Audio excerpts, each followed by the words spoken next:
Hi, from Nina. I have another story for you. It's called The Kissing Hand by Audrey Penn.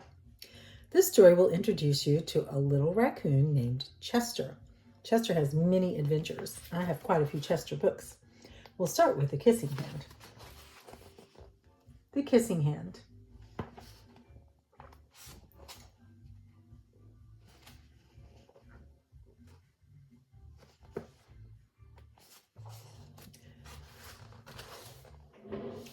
Chester Raccoon stood at the edge of the forest and cried.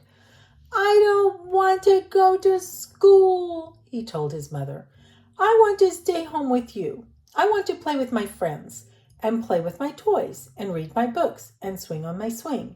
Please, may I stay home with you?"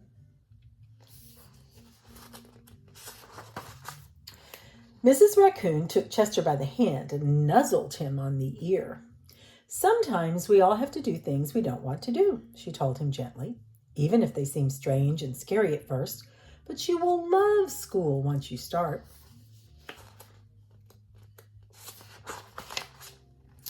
"You'll make new friends and play with new toys, read new books, and swing on new swings. Besides," she added, "I know a wonderful secret that will make your nights at school seem as warm and cozy as your days at home."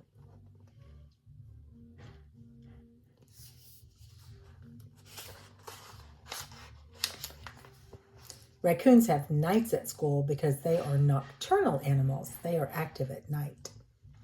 Chester wiped away his tears and looked interested. "A secret? What kind of secret?" "A very old secret," said Mrs. Raccoon.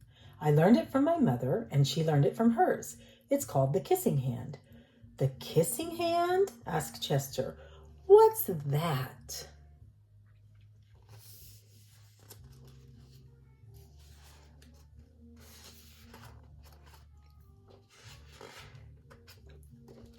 Get the page turned. "I'll show you." Mrs. Raccoon took Chester's left hand and spread open his tiny fingers into a fan. Leaning forward, she kissed Chester right in the middle of his palm. Chester felt his mother's kiss rush from his hand, up his arm, and into his heart. Even his silky black mask tingled with a special warmth.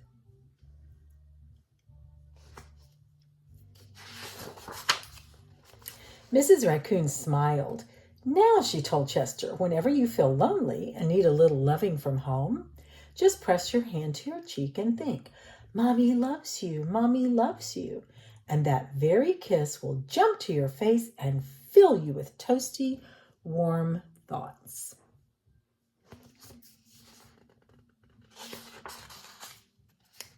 She took Chester's hand and carefully wrapped his fingers around the kiss. "Now, do be careful not to lose it," she teased him. "But don't worry, when you open your hand and wash your food, I promise the kiss will stick."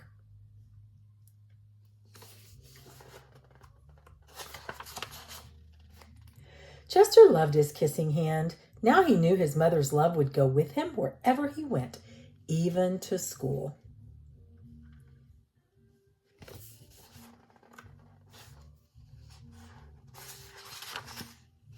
That night, Chester stood in front of his school and looked thoughtful.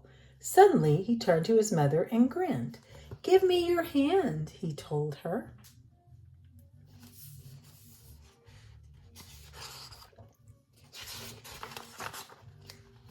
Chester took his mother's hand in his own and unfolded her large, familiar fingers into a fan.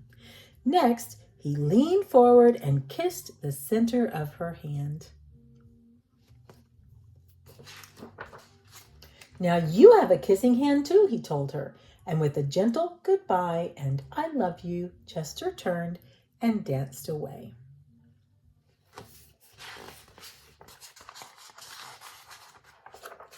Mrs. Raccoon watched Chester scamper across a tree limb and enter school.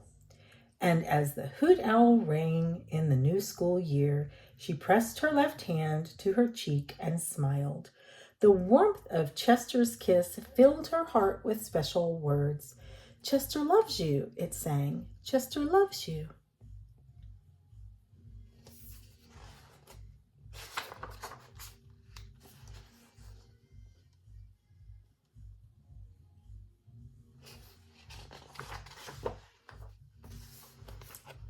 and I love you. I'm sending you a kiss, Luca. Have a great evening or a great day, and I'll read you another Chester story soon.